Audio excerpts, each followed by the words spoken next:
Hello students, welcome on my channel.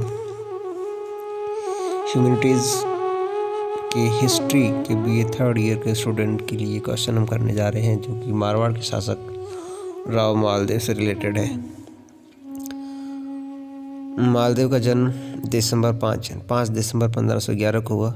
वो शुरू के देवड़ा शासक जगबान की पुत्री का पुत्र था।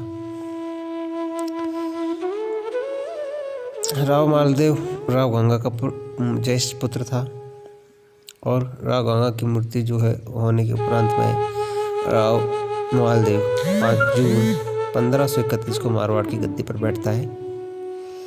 जब वह मारवाड़ की गद्दी पर बैठता है तो उसके अधिकार में सोजत और जोधपुर का परगना ही रहता है और धीरे धीरे वो अपना साम्राज्य विस्तार करता है। वो एक महत्वाकांक्षी शासक होता है और अपना प्रभुत्व और साम्राज्य के प्रसार के लिए बहुत सारी जो है वो योजनाएं बनाता है और आसपास के जो है क्षेत्रों को जो है विजय करके अपने साम्राज्य में मिलाता है, यानी मारवाड़ का प्रसार करता है।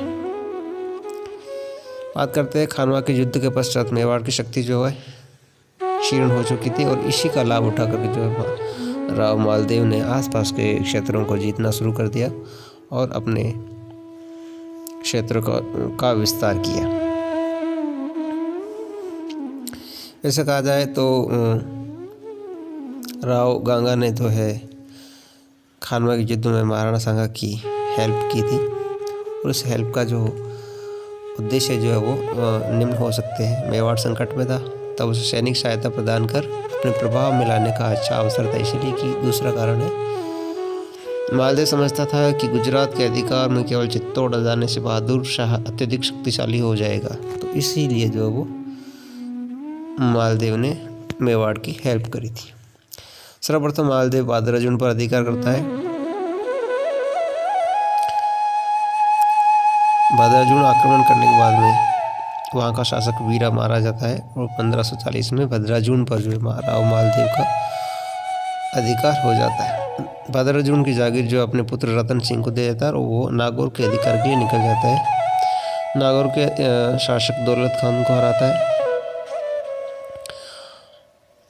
और दौलत खान को पराजित करने के बाद वह अजमेर को मेड़ता पर अधिकार करने के लिए निकल जाता है। मारवाड़ मेड़ता के संबंध राव गंगा समय बिगड़े हुए थे।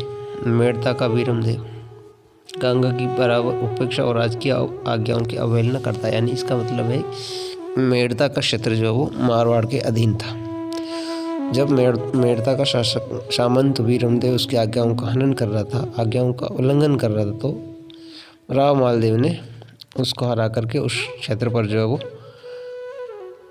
अपना अधिकार कर लिया। आगे देखते हैं। शिवाना और जालौर पर भी अधिकार करता है। शिवाना के ठाकुर को मालदेव ने दौलत खान के विरुद्ध युद्ध के समय सहायता के लिए बुलाया था, किंतु उसने तब मालदेव की परवाह नहीं की। फलतः मालदेव उससे नाराज हो गया। मालदेव ने शिवाना अपने अधिकार में करने के लिए 1538 ईस्वी में एक सेना भिजवाई, किंतु वह असफल रही। सेना की विफलता के समाचार जानकर स्वयं मालदेव ने शिवाना पहुंचकर किले की घेराबंदी कर ली। शिवाना का शासक रसद की कमी पड़ जाने के कारण किला छोड़कर भाग गया और मालदेव ने शिवाना पर अपना अधिकार जमा लिया। उसके बाद में बीकानेर पर अधिकार करता है। बीकानेर के अधिकार करने के बाद में जो है केंद्रीय शासन में, यानी कि दिल्ली शासन में जो हुमायूं और शेरशाह के आपसी आक्रमणों से हुमायूं जो हार जाता है और हुमायूं इधर उधर भटकता रहता है।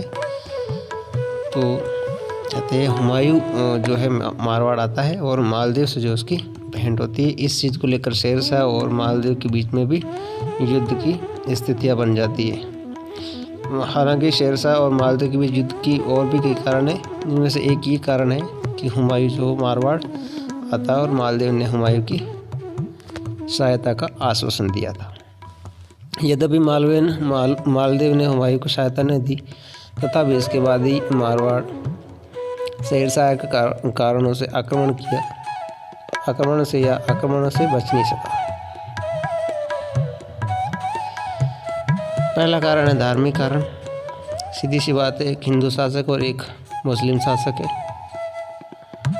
और आपस में धर्म से रिलेटेड या धार्मिक कारण से आपस में युद्ध छेड़ना एक आम बात है। उसके बाद शेरशाह मानता था कि मालदेव ने जो हुमायूं को निमंत्रण दिया था और दोनों ने मिलकर जो है शेरशाह के खिलाफ जो है वो योजना बनाई हो।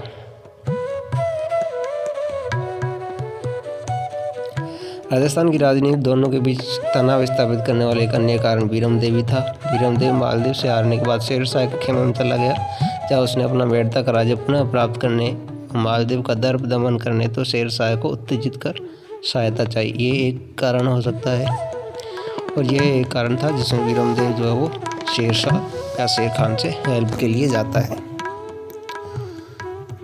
जय सोम ने करमचंद वंशोत कीर्तन काव्य के आधार पर ओझा का मत है कि बीकानेर के शासक ने मालदेव के विरुद्ध सहायता चाहिए, इसलिए शेरशाह ने उस पर आक्रमण किया, यह अन्य किसी कारण से नहीं है। इस प्रकार के रीज़न। दूसरा, साम्राज्य विस्तार, जो कि एक रीज़न होता है, सामान्य कारण होता है अपने साम्राज्य का विस्तार करना। दोनों महत्वाकांक्षी शासक हैं, दोनों अपने साम्राज्य के विस्तार के लिए ये युद्ध करते हैं। और दोनों के बीच में जो गिरी सम्मेल का युद्ध होता है, गिरी सम्मेल के युद्ध में जो है छोटी सी राजपूत सेना जो है शेर खान की बड़ी सेना से लोहा लेती है और युद्ध करते करते जो है वो अंत में जो है वो हार जाती है।